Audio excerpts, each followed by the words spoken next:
children to think, my mentor early on, he would, I didn't understand this the first time he said it, and then I got it. I still say it.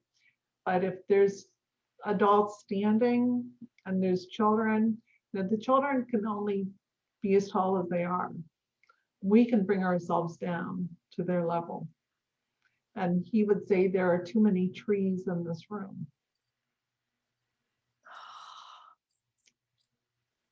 which is pretty profound. Yeah.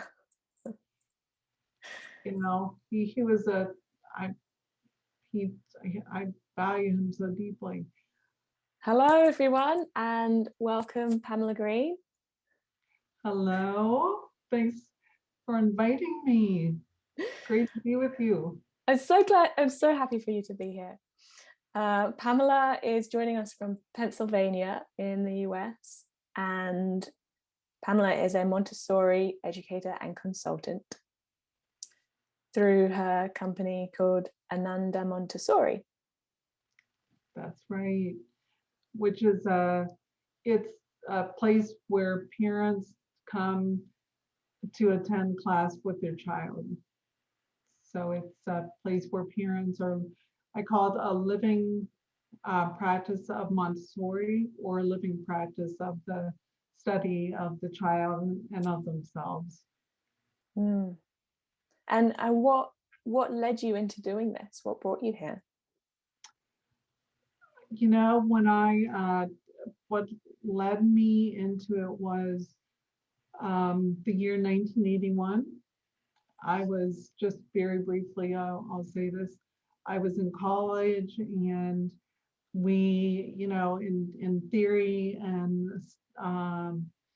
the theory of education class I was in, there was just a little bit about Montessori, little paragraph, but our teacher, the place where he took his students to visit, of all the schools that he could go to, was a Montessori school.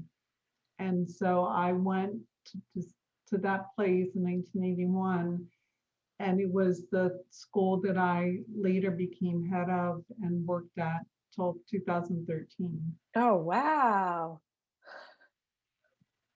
But what I'll say about that is, I entering there, how there's this feeling when something is, it's almost, I think of it, I feel it as an initiation, almost into a process that I was coming into, that was seeing a prepared environment that was just for the child.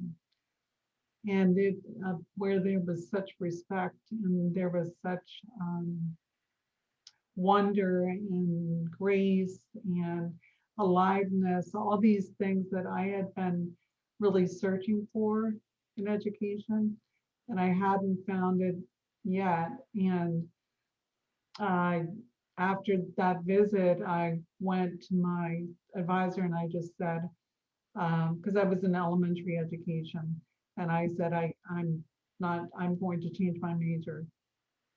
And I studied creative writing for the rest of my time. And then shortly after that, started teaching in Montessori in 1984, and then just kind of went on from there. But it was a very similar feeling to when I first became entered into birth work with the one of my dear friends was pregnant, and so I met midwives at that point, and one of them, it was over 35 years ago, close to 40 years ago, I met this midwife who's now my midwife partner, and we attend home births. But it was a similar feeling in those two things. So it was, what brought me into it was me finding something that I've been looking for in my understanding of the child from the time that I was young even. That's how I can say it, I guess. I feel like I'm speaking for myself and for many people who I've talked to who work in the childcare sector. I feel like for me, I felt like something was missing when I was a child. I felt like I wasn't seen or heard.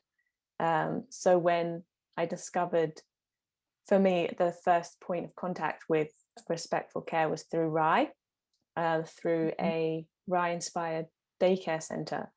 And that particular place actually changed my path as well. I was studying to be a child psychologist, and this center showed me how incredible relationship can be with infants and toddlers, and how the environment was set up and the interactions between the teachers and the child was just so beautiful to watch.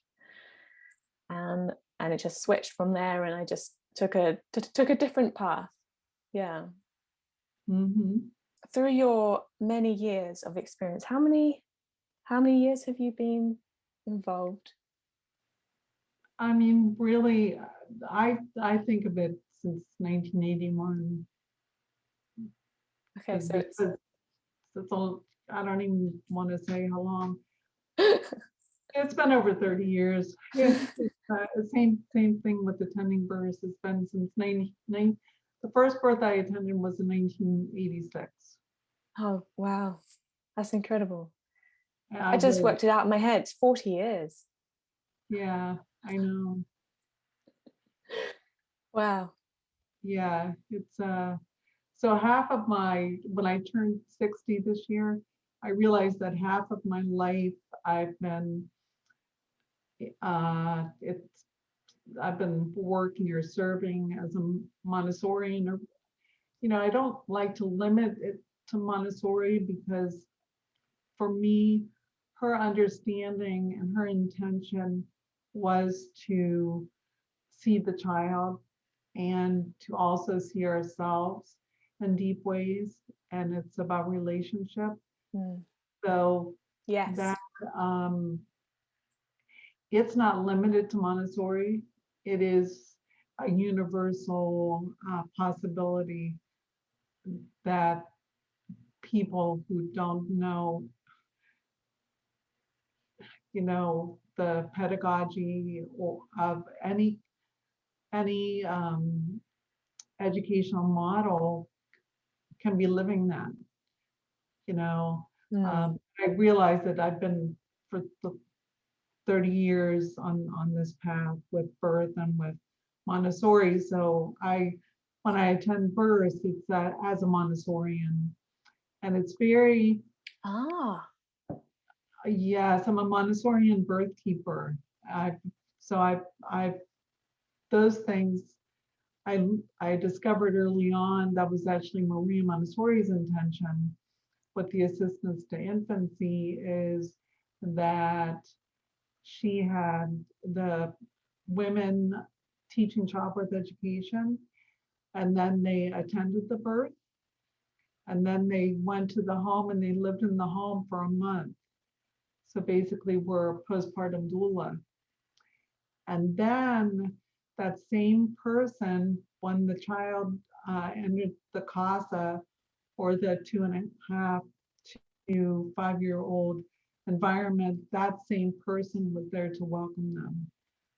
Oh, so wow. No, I didn't know that. I know. I was head of school in this big school that I was head of for all those years, and I was just one day in my office reading these old journals, and I came across this article and I read that, and it was like, that's what I do. Oh, okay. That's amazing. It is.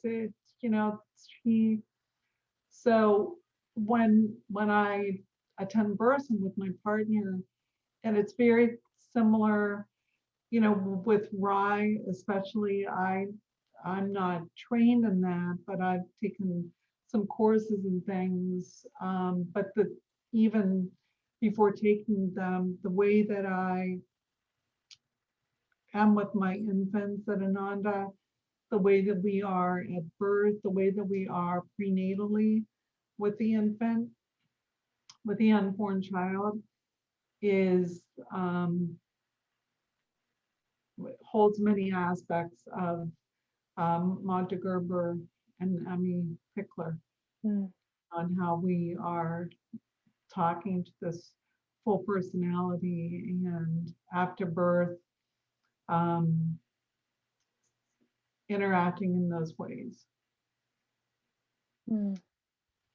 Because I was, for this recent conference, I was talking about this, and really I contemplate this every time at a birth I'm at, to think that if I happen to be the person that is the first one to touch the baby as they're coming, to have hands that are soft, to have hands that are receptive, to have hands that are welcoming, to have hands that are gentle, and that are receiving in a way that is in relationship with that being that's coming.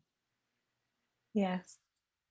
Very quickly that we speak with our words, and we speak in unspoken ways, which are heard more loudly than anything. And so I like to think of parenting, and I like to think of being with children and being with parents and being in my life as a practice.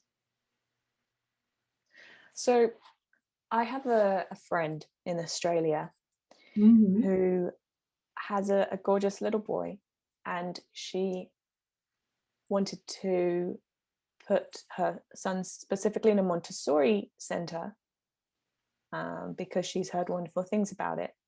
And when she went, her gut feeling was that this was not right, and the center looked like a Montessori center, had low shelving, etc. But the relationship didn't seem respectful. It didn't seem like the child was seen and heard, and that relationship wasn't there. And she was told her son was transitioning, and she was told by the teacher to leave after 10 minutes because her son was so excited to see all the resources. So he was well into it, not knowing what that meant for what happens next. And so she said goodbye to him and she walked out. And then she started hearing him screaming for her. And she said, oh, I should go back. And the teacher encouraged her to not go back and to stay out. And it ended up being quite a traumatic experience because instead of listening to her gut, she was listening to what she thought were experts in Montessori, and she thought maybe she's just being overly protective or anxious about the situation. But after 2 days, she talked to me about it, and I said that doesn't sound like Montessori to me. I was just wondering, with your many years of experience in Montessori, what are the signs, or how can we help parents know whether this center is really in line with what Montessori was wanting in terms of relationship and for the children in the care? Well, what you're describing is, there's key points there with the instinct of the parent, which is so valuable. Montessori for me is really again a practice of living life, and it's the children are living their lives. That's what they're doing. I'm not making that a small thing. That's an enormous expansive experience that they are in.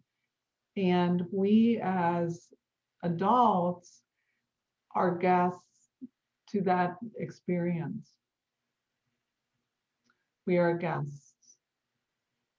And that was clearly explained by Maria Montessori over and over again, to look to the child, to see the child, and as well as the opportunities that are brought to see ourselves and the inner work that we should be doing if we are on a path of learning, whatever the model is.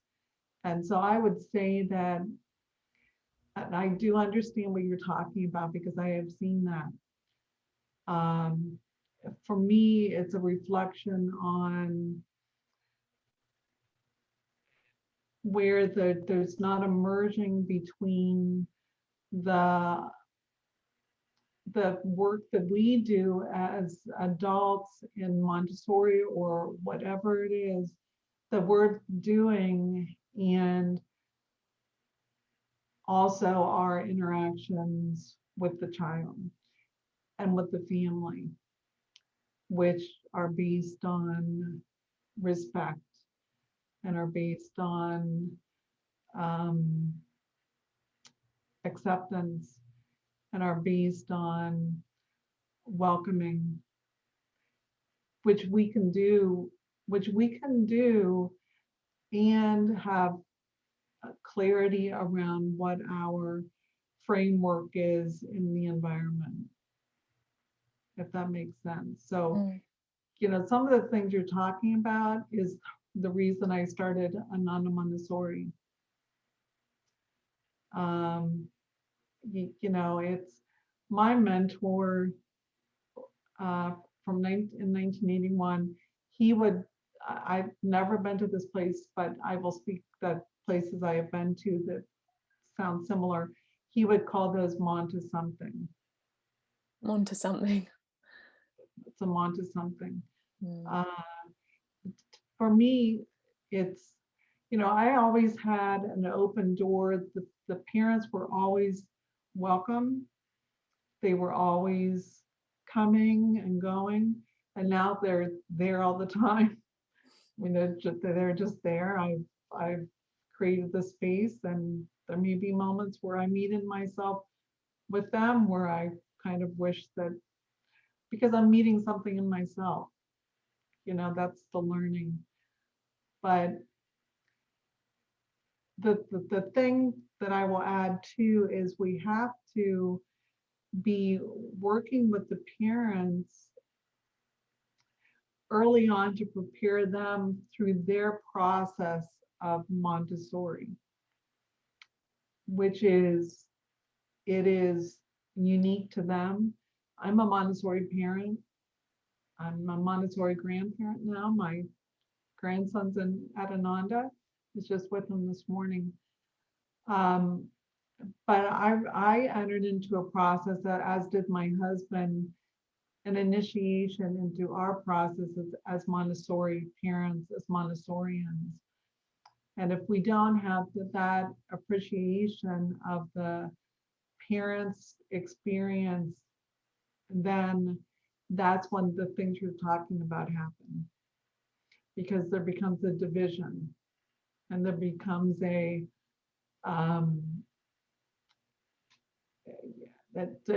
many levels, because Montessori, it's not something that when you walk out the door, you aren't living it, because it's something inside of us.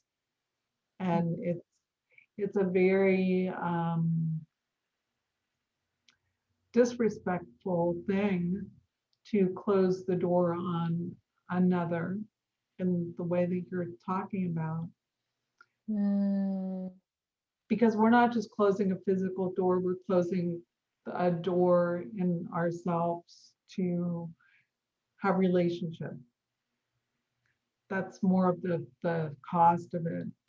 and it has ramifications. I mean, it's many layered, but for me, it comes down to perhaps that person not having willingness at that time to take the time to be in process or support of that parent. Mm. So, you know, it's I will add that even at Ananda, the parents understand and they value this deeply, that because we are guests in the house of the child, the central focus for me is the child. The parent, I work in a balance. I work with them as deeply as I do with the children. Yet the child is the focus. And there may be times that I bring guidance to parents. Well, there always are times that I bring guidance to the parents or the caregivers to help them to reflect and bring some understanding on their own work. And those are the other levels that I would say, in what you're describing, aren't possible to happen. So I don't know if that's helpful, but it's So what you you're can saying have is you can have places. Yeah. Go ahead. So what you're saying is that No. in a real Montessori house, the teachers there are there living.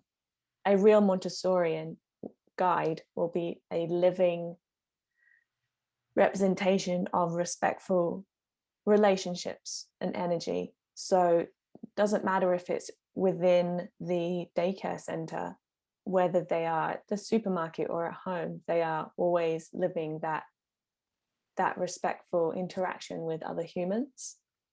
Is that what I'm understanding? And so for them to shut out this or to disconnect with the parent saying you need to leave is not really truly living the Montessori way.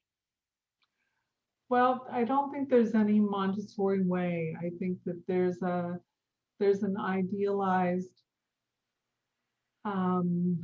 understanding of that. And because to me, it comes down to the deep work of life, you know, the messiness of life, the it's not all it's not good or bad. It's where I think of it as how I meet myself when I meet another in those kinds of ways, which can be having feelings that are uncomfortable. It can be in having feelings that are um, from our own history rise up. All of those things to me are the practice of Montessori. So it's respect is part of that, even though it might be feelings or reflections that we're seeing in ourselves that are uncomfortable. That can be respectful, even though it's not maybe the true definition of respect. But what you're saying, I feel is true if we are disregarding another. If we're disregarding another, we've disregarded ourselves first.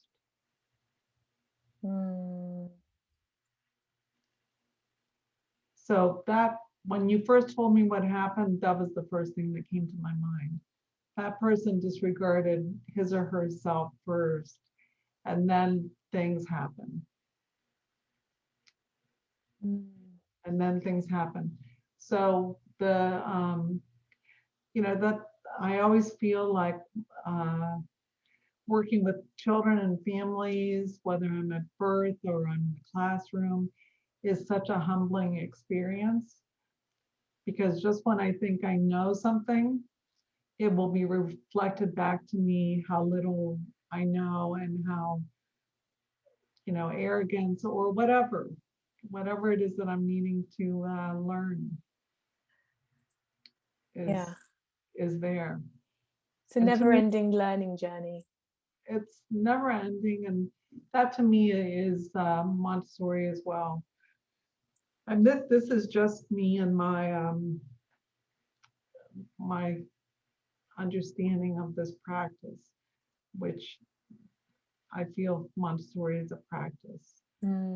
Says I would feel whatever I was drawn to that felt true and felt genuine and felt honest, and that would bring me discovery, that would be the same thing.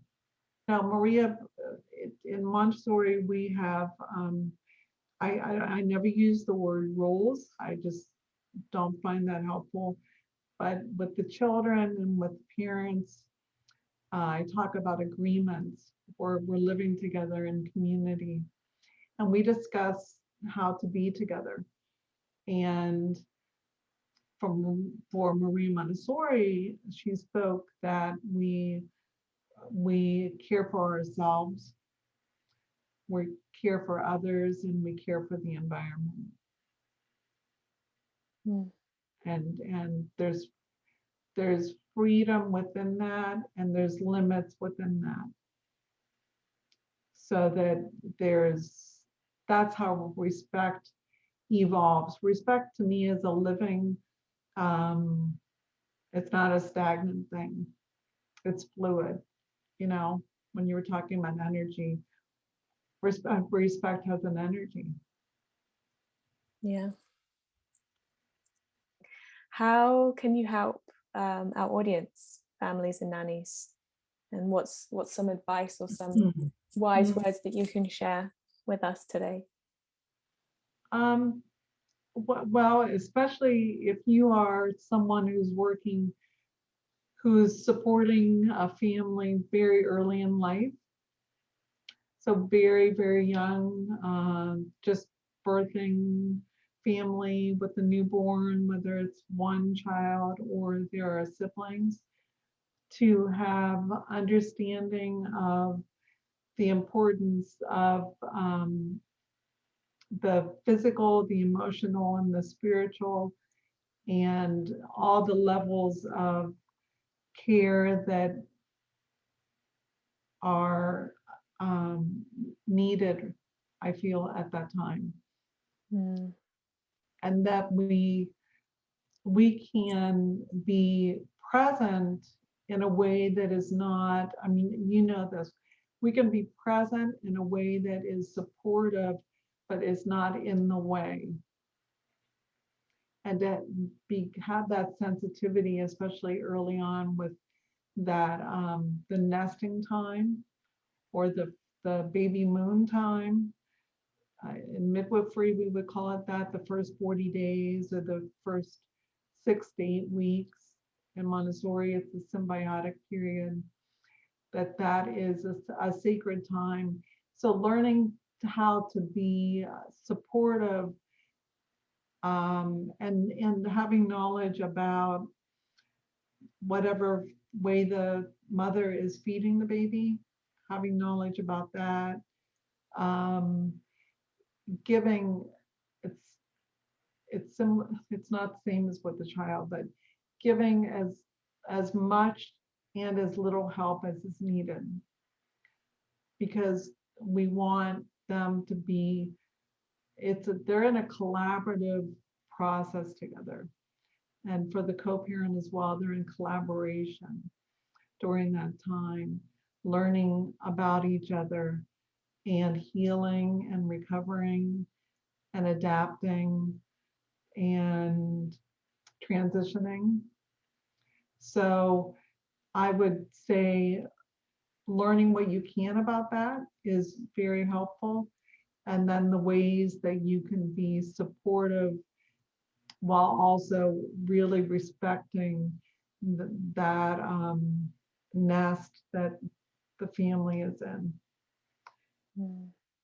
And then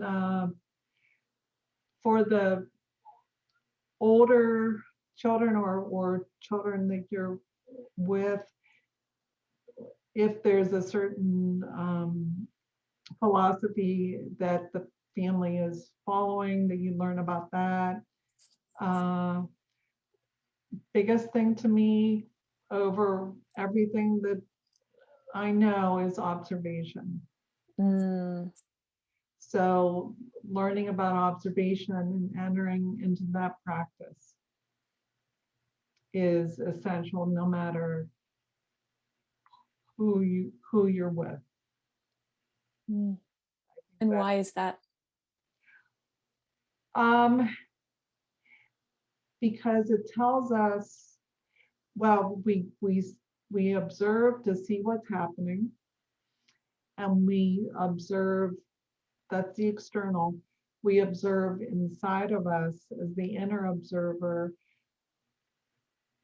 as we are coming into contact with our feelings, our thoughts, our beliefs, our assumptions, our own history, our impulses, all of those things that are ours that impact the relationship with the child. Mm. And can get in, we can be the biggest obstacle to the child. And so observation, at least for me, gives me information in a living sense of the ways that I might be that obstacle. And it also gives me a way of seeing, and for a family, this would be, when I'm working with the parents, I'm observing the adult in the same way. So you can observe another, and there's a way that sometimes we'll have tunnel vision, especially if something is being awakened in us from our own stuff. And so we'll tunnel vision or focus on one part of someone and miss the fullness of who they are. Mm. And observation is, to me, it's a meditation. It's an open-eyed meditation. And it can help us to, it's not passive, but it can help us to really see another person. And then to be able to have a deeper understanding of what is the difference between the wants of a child, for example, and the needs of the child. To have a deeper understanding of what is behind, what is beneath, what is being expressed, what truly is being said, so that we can then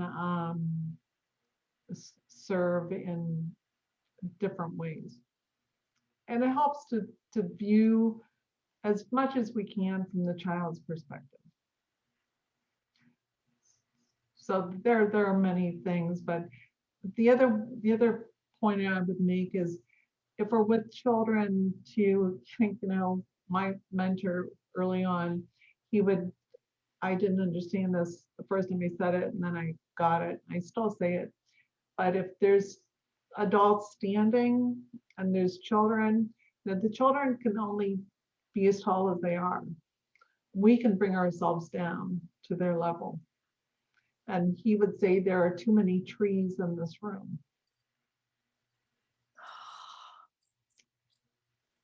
Which is pretty profound. Yeah.